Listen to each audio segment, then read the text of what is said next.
लेकिन हमें छोड़ो, इन उलमा को छोड़ो। हमारे मदरसे में पढ़ने वाले एक 10 साल के बच्चे को उठाकर पूछो कि तुम्हें क्या अच्छा है, वो बच्चा खड़ा होगा, कहेगा मेरी अच्छाई पूछते हो, मेरी पसंद पूछते हो तो सुनो सुनो, ना तो चाइना अच्छा है, ना तो इंग्लैंड अच्छा, ना तो बर्तानिया अच्छा, ना तो हॉलैंड अच्छा, ना तो न्यूजीलैंड अच्छा। अगर हमारे लिए पूछते हो तो सारे जहां से अच्छा हिंदुस्तान हमारा, हम बुलबुले इसकी, ये गुलसिता हमारा।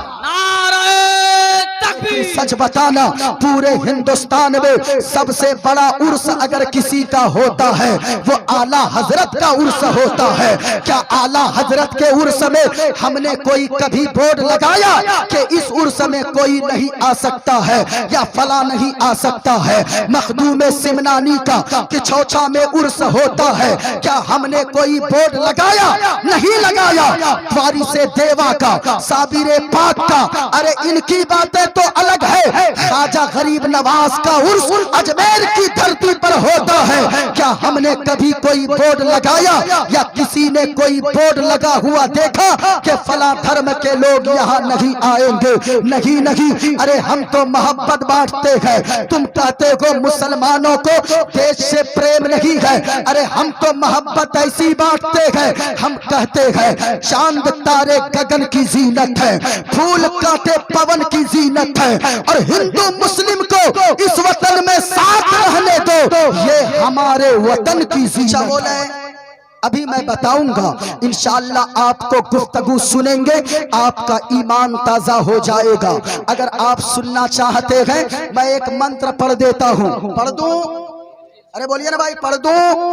ऐसे नहीं पढ़ूंगा, बल्कि पूरा मजमा हाथों को उठाकर पहले बोला या रसूल अल्लाह। जितने मर्द बैठे हैं कोई खामोश ना रहे, औरतें ना बोले, बल्कि मर्द जितने बैठे हैं पूरा मजमा हाथों को लहरा कर बोले या रसूल अल्लाह। माशाअल्लाह, या रसूल अल्लाह के नारे से हमको प्यार है, जिसने ये नारा लगाया उसका बेड़ा, और ऊंचा बोले उसका बेड़ा। मेरे हाथ में देखिए, मेरे हाथ में एक किताब है, इसका नाम है श्रीमद् भगवत गीता। मोइनुद्दीन कादरी जितनी बातें बोलेगा हवाला के साथ बोलेगा, लेकिन पहले मैं ये क्लियर कर दूं कि मैं ऐसी किताबें आज पूरे हिंदुस्तान में पढ़कर लोगों को पैगाम क्या देता हूं। मेरे भाइयों, मैं तो कहूंगा ऐसे जलसों से मैं पैगाम देता हूं। जो लोग ये कहते हैं कि मुसलमान आतंकवादी होता है, इस्लाम आतंकवाद का पाठ पढ़ाता है, मैं ऐसे जलसों से लोगों को पैगाम देता हूं कि ओ दुनिया वालों, अरे तुम कहते हो मुसलमान देश प्रेमी नहीं होता है, मुसलमान को भारत से प्यार नहीं है। अरे तुम हमारी मोहब्बत पे तुम शक करने बैठते हो, तुम हमारी मोहब्बत पे उंगलियां उठाते हो। अरे हम तो वो है, आज अगर अयोध्या में कोई मेला हुआ कुछ दिनों पहले, अरे वो तो तुम थे कि तुमने बोर्ड लगा दिया कि फला कौम के लोग यहाँ नहीं आ सकते हैं, मुसलमान का कोई बच्चा भी इस मेले में नहीं आ सकता है। वो तुम हो जिसने कभी उस मेले में बोर्ड लगाया, कभी उस मेले में बोर्ड लगाया। लेकिन सच बताना, पूरे हिंदुस्तान में सबसे बड़ा उर्स अगर किसी का होता है वो आला हजरत का उर्स होता है। क्या आला हजरत के उर्स में हमने कोई कभी बोर्ड लगाया कि इस उर्स में कोई नहीं आ सकता है या फला नहीं आ सकता है? मखदूम सिमनानी का किछौछा में उर्स होता है, क्या हमने कोई बोर्ड लगाया? नहीं लगाया। वारिस देवा का, साबिर पाक का, अरे इनकी बातें तो अलग है। ख्वाजा गरीब नवाज का उर्स अजमेर की धरती पर होता है, क्या हमने कभी कोई बोर्ड लगाया या किसी ने कोई बोर्ड लगा हुआ देखा कि फला धर्म के लोग यहाँ नहीं आएंगे? नहीं नहीं। अरे हम तो मोहब्बत बांटते हैं, तुम कहते हो मुसलमानों को देश से प्रेम नहीं है। अरे हम तो मोहब्बत ऐसी बांटते हैं, हम कहते हैं चांद तारे गगन की जीनत है, फूल कांटे पवन की जीनत है, और हिंदू मुस्लिम को इस वतन में साथ रहने दो, ये हमारे वतन की जीनत है। हम यहाँ से मोहब्बत बांटते हैं, हम तो मोहब्बत का पैगाम आम करते हैं। लेकिन वो तुम हो जो कभी पाकिस्तान जाते हो, तुम तो मुसलमानों को, हिंदुस्तानी को पाकिस्तानी कहते नहीं थकते। लेकिन वो तुम हो जो पाकिस्तान जाकर वहां की बिरयानी खाकर आते हो और तारीफ करते हो कि पाकिस्तान बड़ा अच्छा है। वो तुम हो जो कभी चाइना जाते हो, वहां से आकर तारीफ करते हो कि चाइना बड़ा अच्छा है। वो तुम हो जो इंग्लैंड जाते हो, कहते हो इंग्लैंड बड़ा अच्छा है। वो तुम हो जो कभी न्यूजीलैंड जाते हो तो कहते हो न्यूजीलैंड बड़ा अच्छा है। लेकिन हमें छोड़ो, इन उलमा को छोड़ो, हमारे मदरसे में पढ़ने वाले एक 10 साल के बच्चे को उठाकर पूछो कि तुम्हें क्या अच्छा है, वो बच्चा खड़ा होगा, कहेगा मेरी अच्छाई पूछते हो, मेरी पसंद पूछते हो तो सुनो सुनो, ना तो चाइना अच्छा है, ना तो इंग्लैंड अच्छा, ना तो बर्तानिया अच्छा, ना तो हॉलैंड अच्छा, ना तो न्यूजीलैंड अच्छा। अगर हमारे लिए पूछते हो तो सारे जहां से अच्छा हिंदुस्तान हमारा, हम बुलबुले इसकी, ये गुलसिता हमारा। नारे तकबीर, नारे रिसालत, ख्वाजा का हिंदुस्तान, ख्वाजा का हिंदुस्तान, नारे तकबीर। ये हमारा मजहब इस्लाम सिखाता है, ये मानवता हमारा इस्लाम धर्म देता है।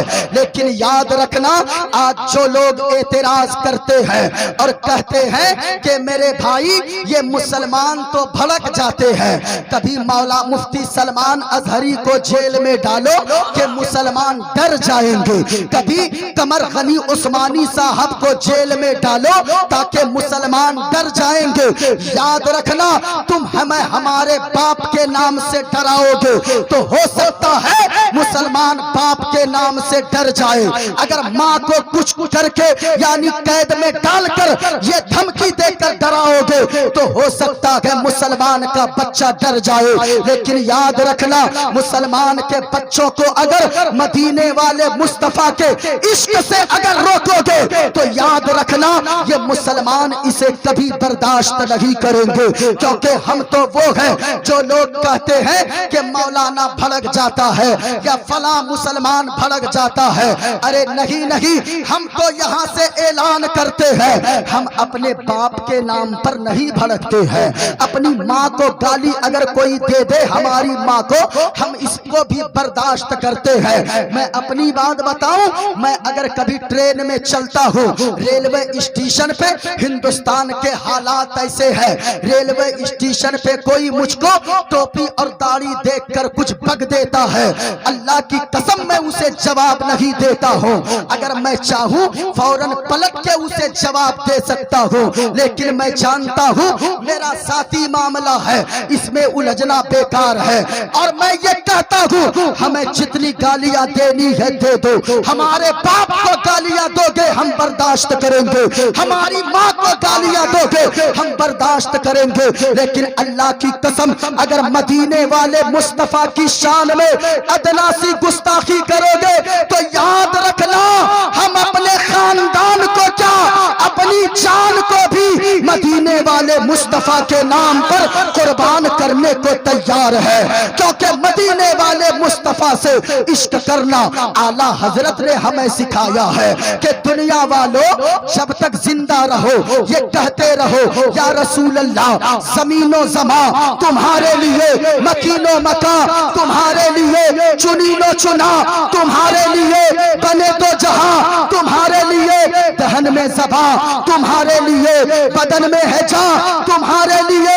अब तैयार रहना या रसूल अल्लाह, हम आए यहाँ तुम्हारे लिए, उठे भी वहां तुम्हारे लिए। नारे तकबीर, नारे रिसालत, नारे रिसालत, I love Mohammad, I love Mohammad. अब जरा सुनिएगा, ये मेरे हाथ में किताब है, किताब का नाम है श्रीमद् भगवद गीता।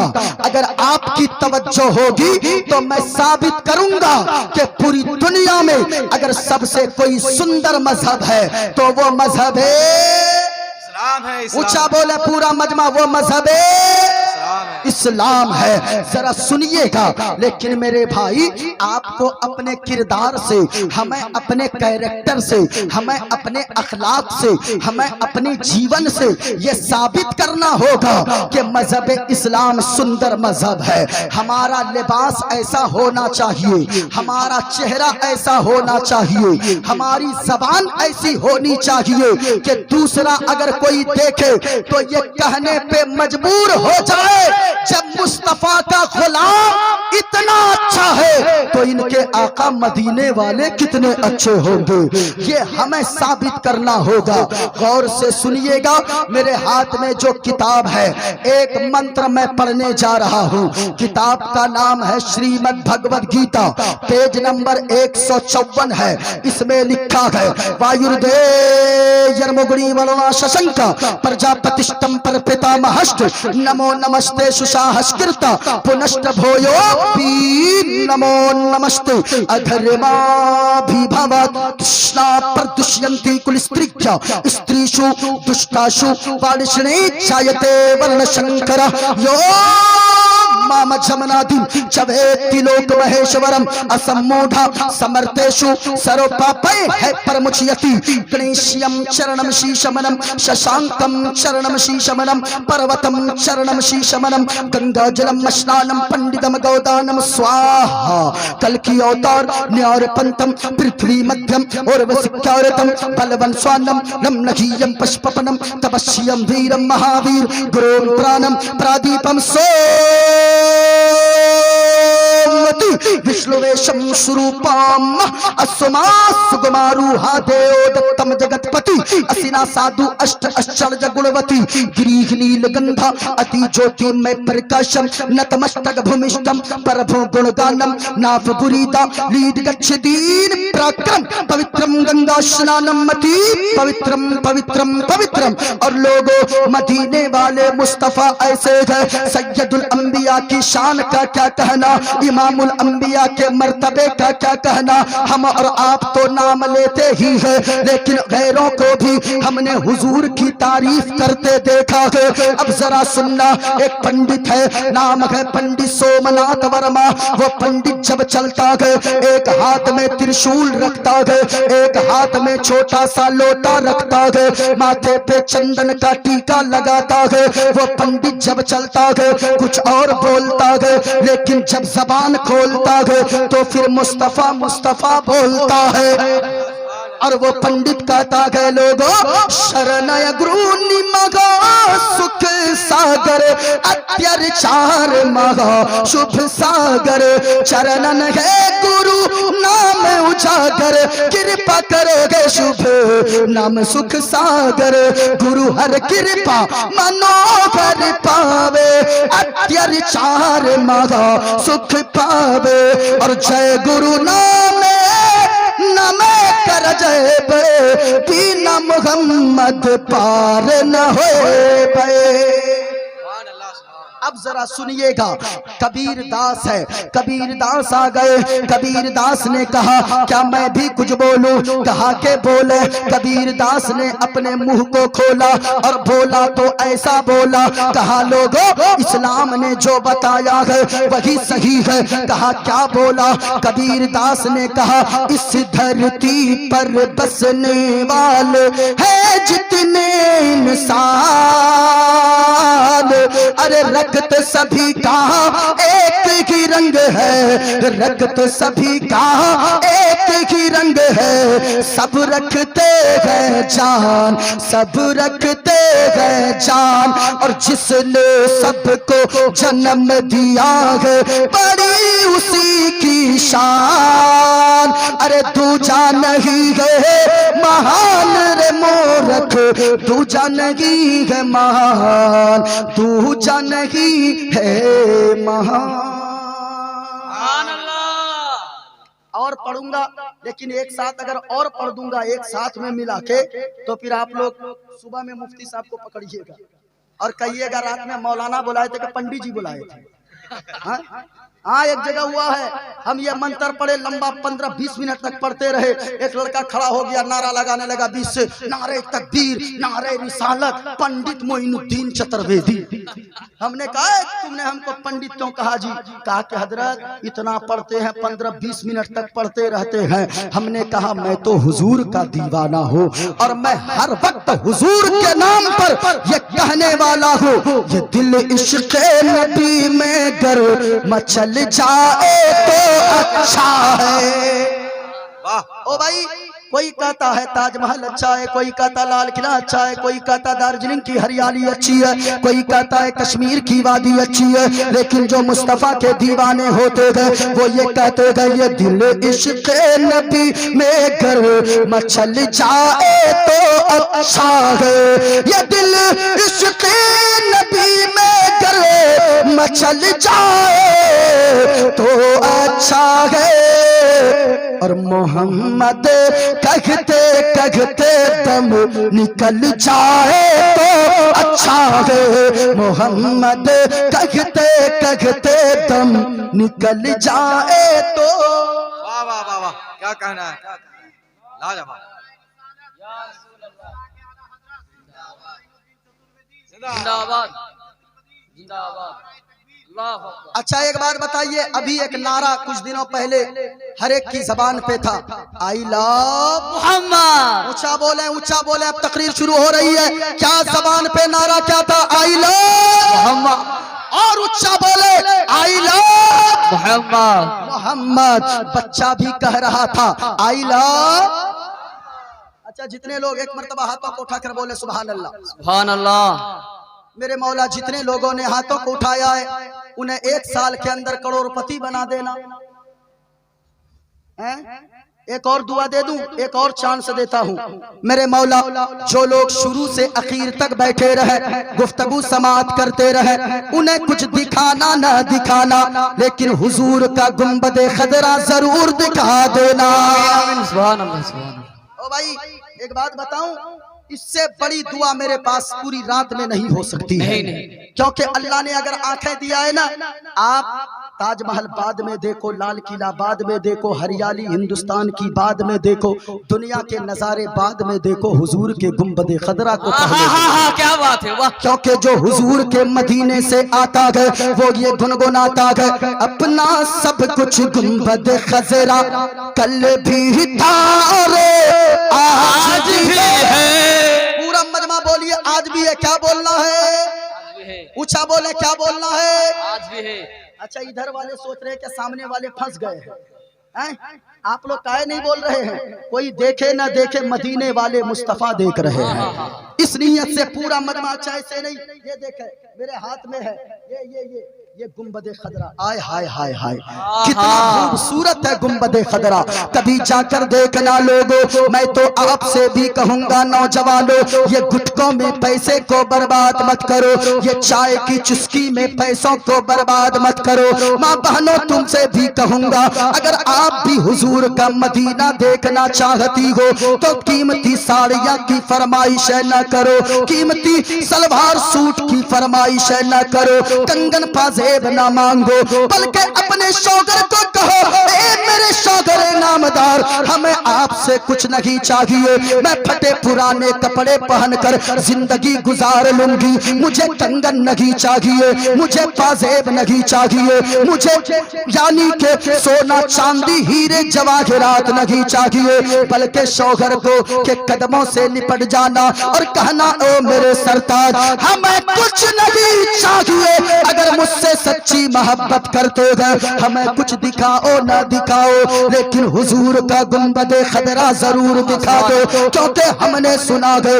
जो हुजूर का गुंबदे खदरा देख कर आ जाए तो मुस्कुरा कर जबान पे यही आता है, अपना सब कुछ गुंबदे खदरा कल भी था आज भी है। अच्छा आप चुप रहिएगा, इन लोगों को बोलने दीजिएगा। मैं दुआ करूंगा मेरे मौला जो जितनी बुलंद आवाज से बोले उन्हें उतनी जल्दी हुजूर का मदीना दिखा देना। भाई किसी की दुआ कबूल हो या ना हो, लेकिन मेरी दुआ जरूर कबूल होगी। हाँ मुफ्ती साहब, और मैं दावा कर रहा हूं, क्यों? ये मेरी बोली अगर हो गलत हो सकती है। हुजूर ने फरमाया है सलासो दावातिन युस्तजाबु लहुन्ना ला शक्क फीहिन्ना। दुनिया में 3 लोग ऐसे हैं, वो तीनों जब जब दुआ मांगते हैं अल्लाह ताला उन तीनों की दुआओं को फौरन कबूल फरमा लेता है। बता दूं वो 3 कौन है? बता दूं? अरे बोलो ना भाई, बता दूं? पहला कौन है, दूसरा कौन है, तीसरा कौन है? आका फरमाते हैं, और याद रखना लोगों, मेरी बात गलत हो सकती है लेकिन हुजूर का फरमान गलत नहीं हो सकता है, क्योंकि है कौले मोहम्मद कौले खुदा, फरमान बदला जाएगा। है कौले मोहम्मद कौले खुदा, फरमान बदला जाएगा। और बदलेगा जमाना, बदलेगा जमाना, लाख मगर कुरान बदला जाएगा। हुजूर ने जो फरमा दिया है होकर रहेगा। आका फरमाते गए 3 लोगों की दुआओं को अल्लाह फौरन कबूल फरमा लेता है। पहला सुनो सुनो, दावतुल मजलूमी। मजलूम जब दुआ के लिए हाथों को उठाता है, मजलूम कौन है लोगों? आपका कोई पड़ोसी है, वो अगर कमजोर है, वो बेचारा गरीब है, उनके पास ताकत ज्यादा नहीं है, उनके पास दौलत का अंबार नहीं है, आपको अल्लाह ने ताकत बख्शी है, आपको अल्लाह ने मालदार बनाया है, आपको अल्लाह ने साहिबे सरवत बनाया है, आप उस गरीब पे अत्याचार करते हो, उसके हक को मारते हो, उसे तुम परेशान करते हो। याद रखना वो गरीब इंसान, वो मजलूम इंसान जिस पे तू आज कमजोर समझकर जिस पे जुल्म कर रहा है, वो तो तेरा कुछ नहीं बिगाड़ सकता है, लेकिन इतना याद रखना, मजलूम अगर रात के सन्नाटे में, रात के अंधेरे में दुआ के लिए हाथों को उठाता है और दुआ करता है, ए पाक परवरदिगारे आलम, ए खालिक के कायनात, ए रब्बे काबा, मैं तो इसका बदला इससे नहीं ले सकता, लेकिन मालिक मैंने सुना है जिसका दुनिया में कोई नहीं होता है, परवरदिगारे आलम उसका तू सहारा बना करता है, उसका तू सहारा होता है। ए मौला, मैं तो बदला नहीं ले सकता, लेकिन तू तो बदला ले सकता है, तू तो अहकमुल हाकिमीन है, तू तो रऊफुर रहीम है, तू तो जब्बार व कहार है। ए मौला, इसका बदला तू ही अता फरमाना। मुस्तफा फरमाते हैं अभी वो मजबूर और मजलूम इंसान दुआ मांग कर चेहरे पे हाथ भी नहीं फेरता है कि अल्लाह ताला उस मजलूम की दुआ को फौरन कबूल फरमा लेता है। मजलूम की दुआ को अल्लाह रद्द नहीं फरमाता है। खबरदार, किसी पे जुल्म न करो। आज अगर ताकतवर हो ना तो याद रखना अल्लाह ही ताकतवर बनाने वाला है, और अगर अल्लाह चाहे तो मिनटों में ताकत को छीन भी सकता है। कितने बड़े बड़े लोगों को अल्लाह ने जमीन के अंदर धंसा दिया, जिनको अपनी दौलत पे नाज था, जिसको अपनी हुकूमत पे नाज था। दूसरा कौन है? सुनो, आका फरमाते हैं दावतुल मुसाफिर। मुसाफिर जब दुआ के लिए अपने हाथों को उठाता है, अल्लाह मुसाफिर की दुआ को फौरन कबूल फरमा लेता है। मैं मुसाफिर आदमी हूँ, कई दिनों से मुसलसल बाहर हो, सफर पे हूँ, मैं दुआ करता हो मेरे मौला जितने लोग जितनी बुलंद आवाज से बोले उन्हें उतनी जल्दी गुंबदे खदरा की ज़ियारत अता फरमा देना। जरा मोहब्बत से हाथों को उठाकर बोले या रसूल अल्लाह, और प्यार से पूरा मजमा बोले या रसूल अल्लाह। ओ भाई, 1-2 लोग जा रहे हैं, जो जा रहे हैं उनको जाने दीजिए। क्यों? जानते हैं, जाने वालों को मैं रोकता नहीं हूं। एक जगह एक मौलाना साहब तकरीर कर रहे थे, एक लड़का टप से खड़ा हो जाता था बीच से। मौलाना साहब ने कहा, देखा, बैठ गया। थोड़ी देर के बाद फिर खड़ा हुआ, मौलाना साहब ने फिर डांटा, तकरीर हो रही, फिर कहाँ जा रहा बीच में, फिर बैठ गया। तीसरी मर्तबा खड़ा हुआ लड़का जाने के लिए, मौलाना साहब ने इतनी जोर से डांटा, अरे बैठा तो सुबह तक बैठल रह गया। जलसा खत्म, तकरीर खत्म, सब चले गए। मौलाना साहब ने कहा, ए बेटा जा रहा था पहले से, अब क्यों नहीं जा रहा? अब तो जलसा खत्म हो गया, तकरीर खत्म हो गई, अब जाओ ना। लड़के ने कहा, क्या करेंगे हजरत जाके, जिस काम के लिए जा रहे थे वो काम यहीं तमाम हो गया है, इसलिए जिसको जाना है कज़ाए हाजत के लिए वो जा सकते हैं, कोई बात नहीं है। जरा झूम कर पढ़ना, अपना सब कुछ गुंबद खजरा कल भी तारे आज भी है, और मेरे नबी से मेरा रिश्ता, मेरे नबी से मेरा रिश्ता कल भी था और आज भी है, मेरे नबी से मेरा रिश्ता कल भी था और आज भी गए। और एक शेर पढ़ू, इजाजत है? अरे बोलिए इजाजत है? जरा हाथों को उठाकर बोले सुभान अल्लाह। बतला दो गुस्ताख नबी को, गैरत सुन्नी जिंदा है, और दीन पे मर मिटने का जज्बा, दीन पे मर मिटने का जज्बा कल भी था और आज भी गए, मेरे नबी से मेरा रिश्ता कल भी था और आज भी गए। सुनिए, मैंने क्या कहा? अभी चारों तरफ एक हंगामा मचा था, चारों तरफ लोग कह रहे थे आई लव, पूरा मजमा बोलो अगर आप मुस्तफा के दीवाने हो। लोग क्या कह रहे थे? I love. बच्चे भी कह रहे थे आई लव, जरा इधर वाले बूढ़े भी कह रहे थे आई लव, जवान भी कह रहे थे आई लव मोहम्मद। लेकिन मैं एक पैगाम देना चाहूंगा मेरे भाइयों, आई लव मोहम्मद बैनर पे लिखने वालों, आई लव मोहम्मद कागज पे लिखने वालों, आई लव मोहम्मद पोस्टर पे लिखने से ज्यादा बड़ी बात और पेपर पे लिखने से ज्यादा बड़ी बात,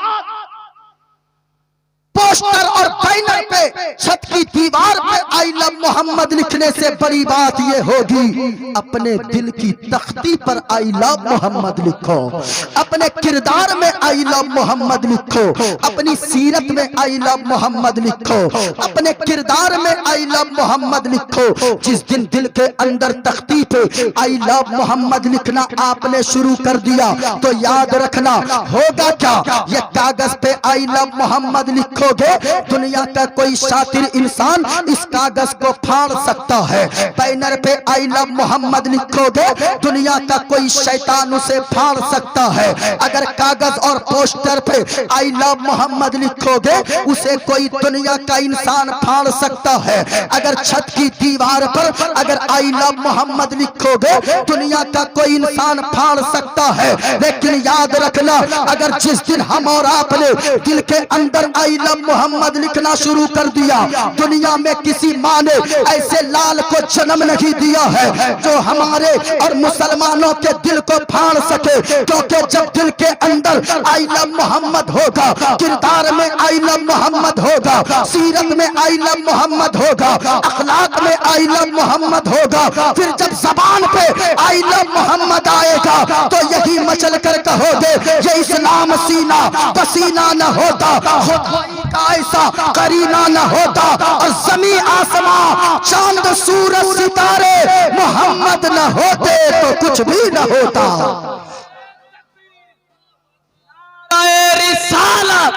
नाराए रिसालत, I love Mohammad, I love Mohammad. अब जरा सुनिएगा लोगों, और एक बात मैं कहूं, मैंने क्या कहा?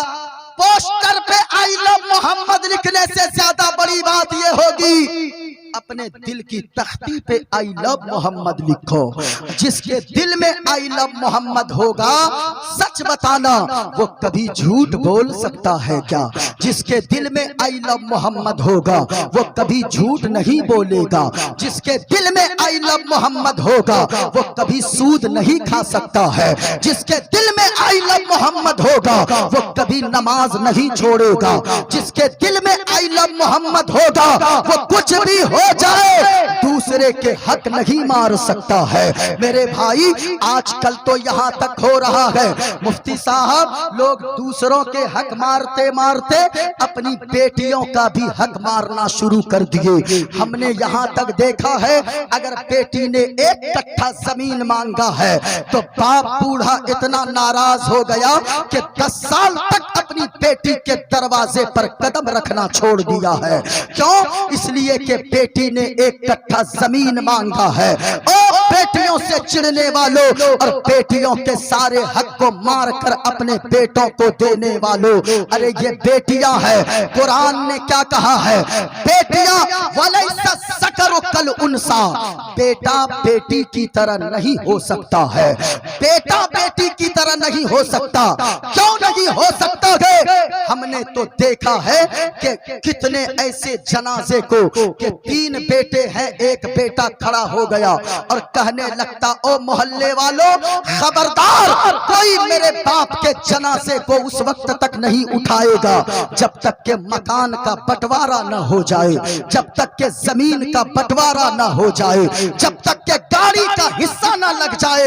ये तो बेटा को हमने देखा है, लेकिन क्या कभी किसी बेटी को भी देखा है कि बेटी आकर खड़ी हो जाए और कहे कि ओ मोहल्ले वालों मेरे बाप ने सारी जमीन मेरे भाइयों को दे दी है, इसलिए उस वक्त तक जनाजा नहीं उठने दूंगी जब तक कि मुझे जमीन में हिस्सा ना मिल जाए। हमने बेटी को नहीं देखा है, लेकिन हजारों बेटे की तारीख हमने पढ़ा है और सुना है, अपनी आंखों से देखा है कि बेटे ने बाप के जनाजे को उठने से रोक दिया है। ओ भाई, बेटियां तो अल्लाह की रहमत होती है, बेटियां तो घर की रहमत और घर की रौनक, घर की जीनत हुआ करती है। ये बेटी कौन है, किसकी अजमत क्या है? मुस्तफा फरमाते हैं कि लोगों एक मर्तबा हुजूर जा रहे थे, सहाबा साथ में थे। हुजूर से सहाबा ने अर्ज किया या रसूल अल्लाह, वो फला घर को देखिए, उस घर के ऊपर में आसमान से नूर टपक रहा है और ऐसा नूर टपक रहा है कि उस नूर की रोशनी से उसके चारों तरफ घर को जगमग जगमग रोशन रोशन कर दिया है। मुस्तफा फरमाते हैं ए सहाबियों, पता है उस घर में जाकर पता करो, उस घर में 2 चीजें होंगी, 2 में से एक चीज जरूर होगी, या तो उस घर में किसी यतीम की परवरिश हो रही होगी या उस घर में अल्लाह ने उस घर वाले को बेटी जैसी रहमत अता फरमाया होगा। ये बेटी का मकाम है, जिस घर में बेटी आ जाए अल्लाह की रहमतें झमाझम बरसती है। लेकिन मेरे भाई आज लोग अपनी बेटियों को पहले तो 1 मर्तबा मारते थे, अपनी बेटी को जिंदा कब्र में डाल देते थे, लेकिन आज के जमाने का मुसलमान अपनी बेटी को रोजाना ये कह के मार देता है कि बेटी अरे ढंग से रह लिया कर, तू तो पराए घर जाने वाली है, तू पराए घर की चीज है, पराए घर में तू कैसे रहेगी। खुदारा मैं हाथ जोड़कर कहूंगा कि आप कभी भी अपनी बेटी को ये ताने मत दिया करो कि मेरी बेटी तू पराए घर जाने वाली है। याद रखना, बेटी अपने आप को परायापन उस वक्त तक महसूस नहीं करती है जब वो ससुराल जाती है दुल्हन बनकर पहली मर्तबा। अपने आप को वो पराया घर, बाप के घर को नहीं समझती है, लेकिन जब ससुराल से घर आती है ना, एक तौलिया ढूंढती है अपने चेहरे को पोंछने के लिए, तब उसको लगता है कि मेरा बाप का घर अब पराया घर हो गया है, मैं इस घर के लिए पराई हो गई हूँ। उस कमरे में फला भाभी रहती है, उस कमरे में फला भाभी रहती है, उस कमरे में फला भाई की बीवी रहती है। याद रखिएगा, वो पर्स रखने के लिए कमरा ढूंढती है, उसको कोई कमरा नहीं मिलता है। वो अपना बैग रखने के लिए, कपड़े रखने के लिए रूम ढूंढती है। अपने बाप के घर आकर, अपनी मायके आकर, तब भी उसे कोई कमरा नहीं मिलता है। मैं तो कहूंगा ओ लोगों, अगर बेटी का सम्मान आपके दिल में है तो एक काम करना, आज के बाद 4 बेटों से अल्लाह ने नवाजा है, उनके लिए 4 बेटों के लिए 2-2 कमरे बनवाते हो। 8 कमरे 4 बेटों के लिए 2-2 कमरे बनवाते हो, जहां एक कमरा बढ़ा के वहां बनवाना। और अपनी बेटियों से कहना, मेरी बेटियों ये एक कमरा मैंने तेरे नाम से बनवाया है, ये एक कमरा मैंने तेरे लिए बनवाया है। बेटी जब तेरा जी चाहे आकर इस रूम में आराम कर लेना, शौहर की इजाजत लेकर आ जाना, अपने बाप के घर में आराम कर लेना। मेरे भाइयों, अपनी बेटियों को ये कहने वालों, 10 साल तक एक बूढ़े ने अपनी बेटी के दरवाजे पर कदम रखना छोड़ दिया, सिर्फ किस वजह से कि बेटी ने 1 कट्ठा जमीन मांगा था। अल्लाह अकबर। मुफ्ती साहब, ये कानपुर इलाके का वाकया है कि एक बाप से बेटी ने 1 कट्ठा जमीन सिर्फ मांगा। बाप इतना नाराज हुआ कि 10 साल हो गए अपनी बेटी के दरवाजे पर कदम नहीं रखा। मेरे भाइयों, मैं आपसे कहूंगा, गौर से सुनिएगा। 10 साल हो गए ना, 10 साल के बाद उस बूढ़े बाप की किडनी खराब होने लगी। एक किडनी मुकम्मल खराब हो गई, दूसरी किडनी भी 50% से ज्यादा खराब हो गई। डॉक्टर के यहाँ हॉस्पिटल में जाकर एडमिट किया गया। डॉक्टरों ने लाइलाज कर दिया, कहा कि जब तक इसकी एक नई किडनी नहीं लगेगी तब तक ये अच्छा नहीं हो सकता है। सारे 4 बेटे थे उनके, सारे बेटे पीछे भाग गए। बहुएं कहने लगी, अरे पागल है क्या, आप जवान हैं, बाप बूढ़ा है, बाप मर भी गया तो क्या हो गया, लेकिन आपको अपने बच्चों की परवरिश करनी है, अपनी बीवी की देखभाल करनी है। अगर आप किडनी दे देंगे तो फिर आप जवानी में कमजोर हो जाएंगे। ये सुनकर सारे बेटों ने हाथ खड़े कर दिया, कहा अब्बा जी अब मैं किडनी अपनी नहीं दे सकता। याद सुनिएगा, ये खबर डॉक्टर के पास से निकली, शहर में पहुंच गई, शहर से निकली गांव में पहुंच गई, गांव से निकली मोहल्ले में पहुंची, मोहल्ले से निकली आखिरकार उसकी उस बेटी के दरवाजे तक ये खबर पहुंच गई, जिस बेटी के दरवाजे पर उस बूढ़े बाप ने 10 साल से कदम नहीं रखा था। वो बेटी को जब खबर मिली है, अपनी एक छोटी सी बेटी उनकी गोद में थी, दूध पीने वाली बेटी, उसे गोद में उठाती है, उसी हॉस्पिटल में पहुंचती है। हॉस्पिटल में पहुंचने के बाद काउंटर पे जाकर पता करती है कि फला नाम का पेशेंट किस वार्ड में है, कहा कि फला वार्ड में है। कौन सा डॉक्टर इलाज करता है, कहा कि फला डॉक्टर इलाज कर रहा है। उस डॉक्टर को तलाश करती है, डॉक्टर को तलाश करने के बाद कहती है कि डॉक्टर साहब क्या मामला है इस पेशेंट के साथ। कहने लगा, डॉक्टर मेरी बेटी ये एक बूढ़ा इंसान है, इसकी एक किडनी फेल है, एक किडनी 50% से ज्यादा खत्म हो गई है, एक किडनी की नई किडनी की जरूरत है, इसे कोई जवान देगा तभी ये बच पाएगा। वो लड़की कहने लगी, डॉक्टर साहब इनके बेटों ने नहीं दिया, कहा कि नहीं, सारे बेटों ने हाथ खड़ा कर दिया। इतना सुनकर वो लड़की कहने लगी, डॉक्टर साहब इनके बेटों ने नहीं दिया तो क्या हुआ, मेरा ऑपरेशन कीजिए, मैं इस बूढ़े इंसान को किडनी देने को तैयार हूं। अल्लाह अकबर। सुनिएगा, डॉक्टर ने कहा, ओ बेटी, अरे तू समझ रही है क्या बोल रही है, अरे तू अगर किडनी देगी तू कमजोर हमेशा के लिए हो जाएगी, तुझे बीमारियां घेर लेंगी। बेटी सोच ले, समझ ले, अरे मैंने सब सोच लिया है, आप मेरा ऑपरेशन कीजिए, एक किडनी निकाल कर उस बूढ़े इंसान को दे दीजिए, उसे दे दीजिए। डॉक्टर ने माना, लिखा पढ़ी करने के बाद उसका ऑपरेशन करके एक किडनी निकाल कर उस बूढ़े को दे दिया। जैसे ही बूढ़े को दिया, लड़की 8-10 दिन में तंदुरुस्त हो गई, हॉस्पिटल से डिस्चार्ज कर दिया डॉक्टर ने। लड़की घर जाने लगी अपनी छोटी सी बेटी को लेकर। लड़की जब जाने लगी, डॉक्टर ने कहा, ओ औरत, ए खातून, ए लड़की सुन इधर, अरे तू तो किडनी तो दे दी, लेकिन ये नहीं बताई कि तेरा उस बूढ़े इंसान से रिश्ता क्या है। वो तेरा लगता कौन है कि जहां उनके बेटों ने किडनी देने से इनकार कर दिया कि तू किडनी देने को तैयार हो गई। जब इतना सुनती है, वो कहती, मुझसे मत पूछो मैं कौन हूँ। अगर अगर वो बूढ़ा इंसान पूछे तो उन्हें एक ये चिट्ठी मैं दे रही हूँ, एक खत दे रही हूँ, ये खत उसे दे देना। जब वो लड़की चली गई, कुछ दिनों के बाद उस बूढ़े इंसान को होश आया। वो जब बिस्तर से खड़ा हुआ, सारे बेटे आ गए, अब्बा जान चलिए मेरे घर चलिए। वो बेटा कहने लगा, बाबा जान मेरे घर चलिए। तीसरा बेटा कहने लगा, अब्बू अब मेरे घर चलिए, मैं आपकी सेवा करूंगा, आपकी खातिर तवाज़ो करूंगा, आपकी खातिरदारी करूंगा, आपके हर दुख सुख का ख्याल रखूंगा। उस बूढ़े ने कहा, ओ नालायको, हटो यहाँ से मेरे सामने से, पहले मुझे उस डॉक्टर के पास ले चलो जिस डॉक्टर ने मुझे दोबारा इलाज करके मुझे दोबारा जिंदगी दे दिया है। मैं उस डॉक्टर का शुक्रिया अदा करना चाहता हूँ। वो बूढ़ा इंसान गया, डॉक्टर के पास हाथ जोड़कर खड़ा हो गया।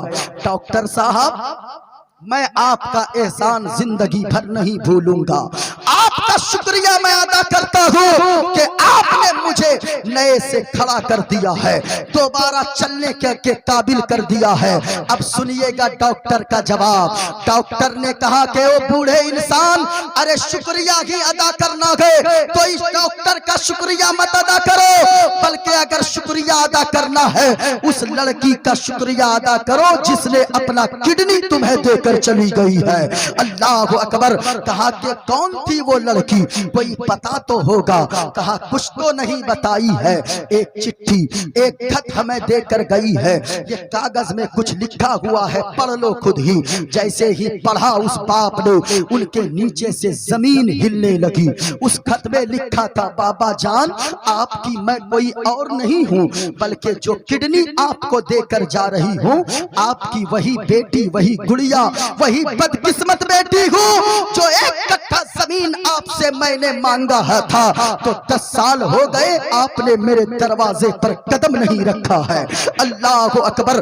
मैं आपसे कहूंगा उसमें और भी चीजें लिखी थी। बाबा जी आपको क्या पता गया अब्बू जान कि आपकी बेटी के 10 साल कैसे गुजरे हैं। हर रमजान इफ्तार निकाल कर आपका इंतजार करती थी, हर ईद में आपका इंतजार करती थी, बच्चों को नए कपड़े पहना देती थी। बच्चे कहते थे, माँ तुम्हें क्या हुआ है, तू ईद में कपड़े क्यों नहीं पहनती है। तो मैं कहती थी, बाबू मेरा बेटा, मेरे बच्चों, तेरी माँ की ईद तो उस दिन होगी जिस दिन तेरा नाना तेरी माँ के दरवाजे पर मुलाकात के लिए आएगा।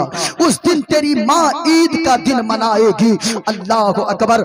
ओ मेरे भाई, बेटियों से प्यार करो, किसी का हक ना मारा करो, बल्कि ये याद रखो हराम से बचो, हराम से, क्योंकि हराम में अल्लाह ने बरकत नहीं दिया है, बल्कि अल्लाह ने हलाल में बरकत दिया है।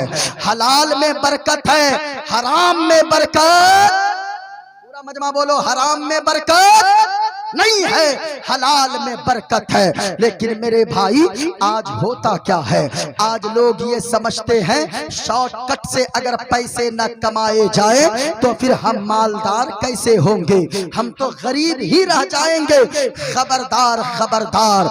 कितने लोगों को हमने भी आपने भी देखा होगा जो हराम तरीके से पैसा कमाया लेकिन उसके पास पैसे बचे नहीं, बल्कि वो पैसे 2-4 साल के अंदर खत्म हो गए।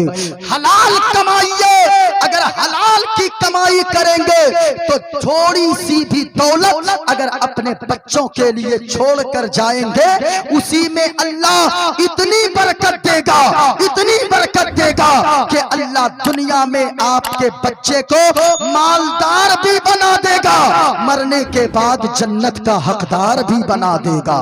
जरा पूरा मजमा हाथों को उठाकर बोलिए सुभान अल्लाह।